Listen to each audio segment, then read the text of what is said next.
don't even know how to rap, I just like the groove. See your bitch staring at me, yeah, she like my moves. I ain't even really got friends, I hang out with blues. Get the fuck out my face, bro, I grab my tool. This is a basketball game, but we have no rules. Will I finish this song before I go to school? Them niggas think.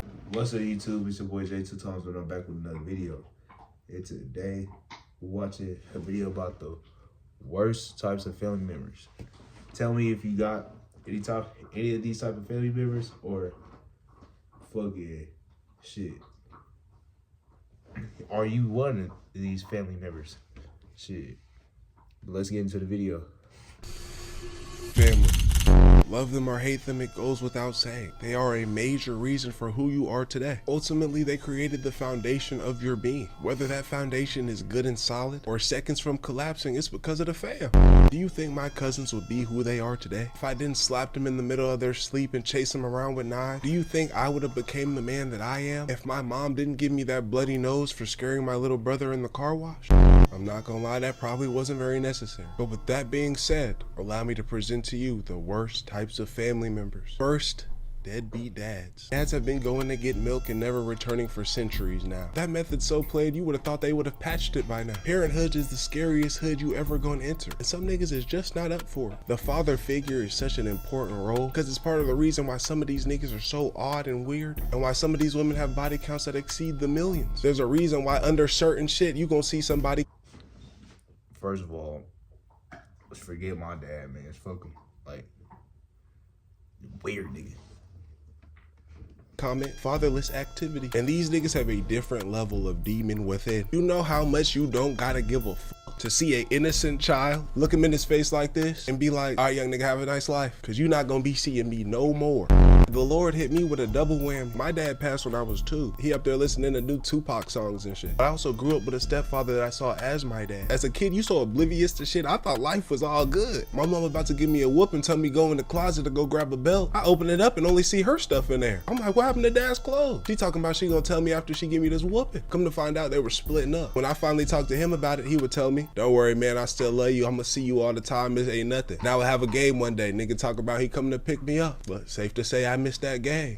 As time went on, I would just see him less and less. Till 15 years later, I never saw the nigga again. And I saw this man as my dad from like 4 to 11 years old. Now that I think about it, I did actually speak to him one time. Got on the phone with him, he saw a picture of him, he said, man, you got so big. Duh, nigga. He ended up moving, have a whole different family and job. Your mindset gotta be on a whole different level to move like this. But as I got older, I started to just realize that dads are just older us. I know you're probably like, Dior, that's obvious. Think about where you are mentally. Or just imagine yourself with a child. You're still the same nigga, just with a kid. And I say that not to give deadbeat dads the benefit of the doubt. Now that I'm an adult and I understand the responsibilities of a man, something about it don't make me hate that nigga like I did when I was a kid. All those feelings that I felt, all that time I spent, it really created me. Instead of being involuntarily taught a lot of things, I had to go out and seek that knowledge. And without that muscle, I wouldn't be who I am today. For better or for worse, it gave me a I only need me mindset. Second, grandparents. Now, grandparents are the kindest, nicest, sweetest people on earth. They dead ass have your back through anything. My grandmother co-signed on my first car with me, helped me get into my first place. Even as a child, saved me from getting whooping. Right before the belt touched the ass, my grandmother would come through, talking about do not whoop him. But the reason why they made the worst types of family members list is because they old as shit. They can't help it. Everything about them is old. When you link with them, it's gonna be a history lesson. I used to go out in the middle of Bumblefuck, Texas to go see my grandmother. She was like 90, living on her own. Every time we would pull up out there, it would give me a real reality check. My grandmother's house was one of them houses that you would see in a movie from the 1800s. Every step you took, the whole house would creak. Her chairs were old, her fridge was old. And every time I go out there, I would lose a few pounds. Because when you would be like, Grandma, I'm hungry, she'd tell you to go in there and fix yourself something. Every cereal box she had didn't even have no mascot on it. Apple Jacks just had an apple and a cinnamon stick. Cereal from the Cold War. Got corn flakes. Frosted Flakes, but Tony the Tiger looked like he in a van waiting for children. All of it expired 16 years ago.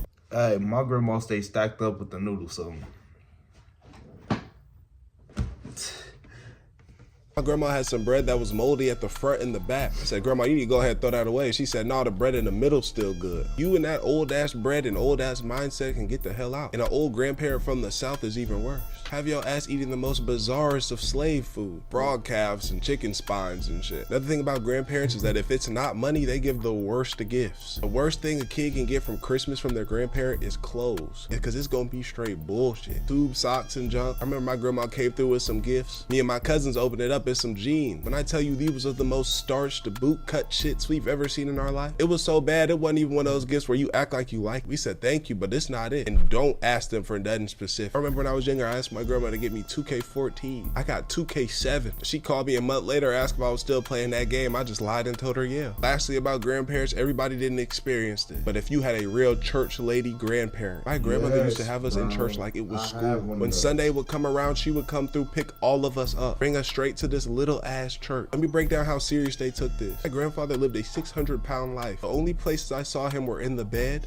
and at church. When we do Thanksgiving dinners, birthday dinners, anything out, he would pull up, but he would not come in. He would sit in his truck outside for the whole time we were there. My grandma would come in, say, y'all go out there, say hello to y'all's grandfather. But come Sunday, that nigga got his big ass up and got to church. They'd have us in there for hours. To the point one of my cousins got so sick of it, he started rebelling. Cousin kept falling asleep in church. When they would have us all stand up and listen to them long ass songs, he ain't stand up, he was asleep. She tell him, Joshua, get up. Mind you, that wasn't even his name. My grandmother disregarded all of our names and gave us all names from the Bible that she calls us till this day. This is how much she wasn't playing. That nigga's name is Bytron. Anyways, he didn't get up. He stayed sitting down. So my grandma got with him, said, get up right now. That day a demon had entered the church and it was my cousin. He gonna look at my grandma and say, church is for old people, they ain't got nothing else to do before they die. I looked at my cousin like I imagined them niggas looked at Judas. My grandma was a sweet old church lady, but was far from that in that moment. Took him to the bathroom and tore him. Third, that degenerate uncle. Think about the degenerate uncle as your most treacherous, wildest friend, but just older. But so he's not as crazy, but it's still in him. This uncle will say whatever, do whatever, act however. This uncle is really just a nigga. Through and through. If both the uncles I'm about to talk about were here today, I'm sure we would be the best of friends because we were really close when they were here. Because now that I'm older, I get them. That degenerate uncle just sees you and the things that you're doing, and it just reminds him of his past. These two uncles I'm talking about were in the street so crazy. One of them was Trapper of the Year, and one of them was Junkie of the Year. Sorry, but both of them had real knowledge. Them niggas really knew what was going on. He was on my dad's side, and like I mentioned, my dad passed. My dad was his older brother, and he would tell me some of the things he did to me was to get back at my dad for how he did him. But it was all love because he knew I didn't have that male figure at the crib. So every summer I'll go out to Atlanta to see him. He used to clown me so bad. He would see me run, be like, you run like a girl. Call me a crybaby, have me cutting grass, have me doing 10-hour shifts with him. He was a truck driver, 12 years old, hooking up trailers to a truck, changing 18-wheeler tires and junk. Put me in these uncomfortable situations, make me walk up to random women, tell them that they were beautiful, and if I didn't do it, he was gonna clown my ass. And as I got older and I ponder on those times with him, it was very clear that everything was a lesson. Anything soft about me? Bro, he yellow look, cause I ain't had that male figure, bro. I ain't had that male figure, bro. My dad, people weren't in my life, bro. My dad wasn't in my life. My dad, people weren't in my life. Shoot. No man was in my life, bro. It was just me, myself, my mama, and my dick. So, steady yourself. He was trying to get rid of all of that. I got his little punk ass a few times though. When I got older, I made sure to get my get back. He was a swole prison built nigga. So when we were younger, we would play basketball. He couldn't really hoop. He just bullied me. Got a little bit older, got a little bit bigger. Backing him down to the paint, put a little body on him. Nigga fall over. Did that in front of his mans. His partner talk about, ooh, got your ass. Why my uncle get up, grab the ball, slam it in my stomach? Talk about do that again, I'm gonna knock your ass out. I never forget that shit, bro. My other uncle was the original yap-aholic. He was one of them people where you see him calling and you dead ass gotta just watch that whole ring. Because once you got on the phone and got off and looked at the duration of that phone call, your ass done been on there for 2 hours. Thing about him, he wasn't as tough love. Before he passed, he used to always tell me he proud of me because he saw his past and he saw the path of others and wanted to make sure that I stayed on that straight and narrow. But one thing about him is his unk ass was freaky as hell. Whenever we get on the phone and he talk about girls, telling me these old songs to make sweet love to him to. Tell me keep my options open, have different women. And he had this real unk sinister laugh.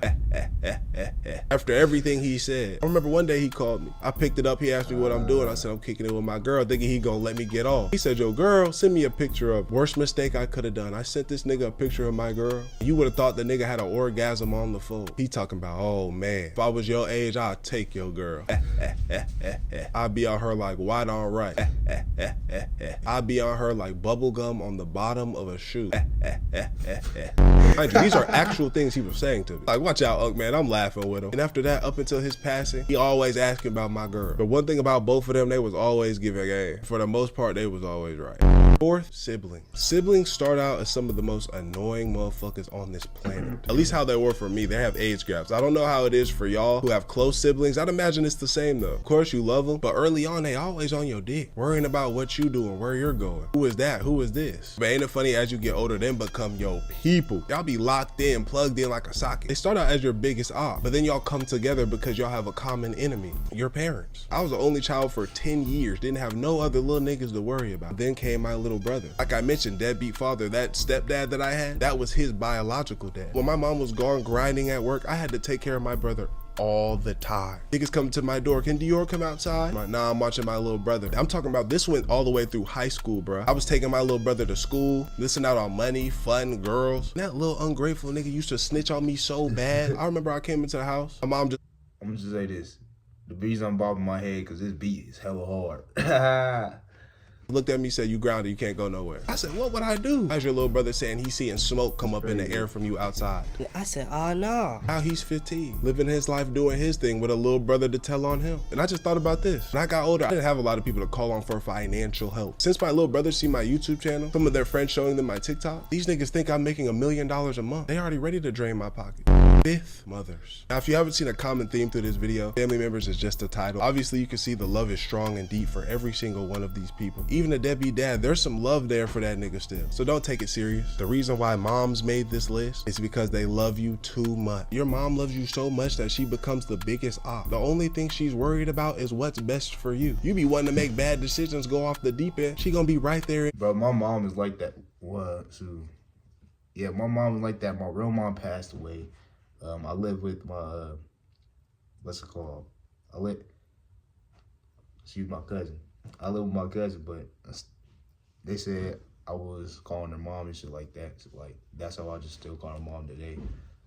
But yeah. In your ear telling you why not. Y'all remember when your mom would tell you she knows you more than you know yourself? She do. My mom was right about so much shit, it makes me upset. Your mom want to keep you safe so bad, it make you want to destroy your life. Especially if you had a strict mother like myself. I was only 17-year-old nigga with my mom calling me, checking in every 2 seconds while I was gone. All for good reason. When I look back, if I was out any later, who knows what I would have got into. One thing your mom gonna do too is tell all your business. You mess up, best believe your whole family knows by tomorrow. And she gonna talk about your ass right in front of your face. Looking to her friend like, yeah, he thought he was gonna be able to get away with that. And that mother intuition is so crazy. She know when some shit not right. You out doing wrong. Power that mothers have on you is so crazy, bro. You don't wanna hurt their feelings. You get mad, you gotta stay respectful. Whatever they say goes. Y'all know that feeling y'all got when you were doing whatever you were doing as a kid? Look down at your phone and see you got 5 missed calls from your mother. That was a death sentence in itself. You call back and it's very few words. For me, it was get home. Don't ask to do nothing else. Even to this day, at this age that I'm at now, if I miss too many calls from my mom, we finally get on the phone. When I get back on that phone, she's frying my shit, telling me I got her fucked up in some motion. And I'm telling you, bro, it wasn't until I got out the house that I realized how great of a job my mother did with me. Through all the strict. So my mom is a, what's it called? She's a Christian woman, so like, she don't really cuss like that. She has cussed before. Don't get me wrong, she has cussed before. She said some curse words before. But so, yeah. All the yapping and lectures, the telling me what I can and can't do. I really look back and understand that it was just all a lesson. Prepared me for life because she seen what a sorry nigga looked like. And although she couldn't raise me to be a man, she was gonna give me the principles and morals and values to have to be the best man that I can be. We talk on the phone to this day about that, and I make sure I always thank her. I know not everybody's relationship with their parents might be this way, but I do want y'all to take a step back, call your mom, tell her you thank her and you love her. That being said, man, another video in the wrap. So I want to say I apologize for being gone so long. I was dealing with some sickness all throughout my house. Everybody in the crib was sick. Some other things came up as well, but I ain't gonna lie, 2025, I'm rushing you niggas. I'm posting so much content, it's gonna be crazy. In regards to the video, I just want to say, make sure you call that family member, bro. All jokes aside, I've lost a lot of people.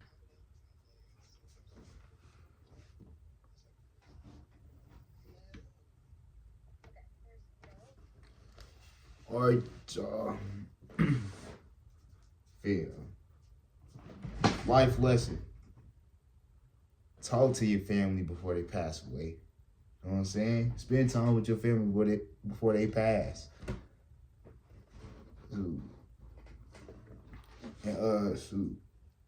I was just trying to put out a little video for y'all niggas. That, you know what I'm saying? Shit like that. But shit, make sure y'all like, comment, subscribe. And shit. 2Time out. Hey, like and subscribe and share the video with your bitch ass. I'm not playing, nigga. I don't even know how to rap, I just like the groove. See your bitch staring at me, yeah, she like my moves. I ain't even really got friends, I hang out with blues. Get the fuck out my face, bro, I grab my tool. This is a basketball game, but we have no rules. Will I finish this song before I go to school? Them niggas think I don't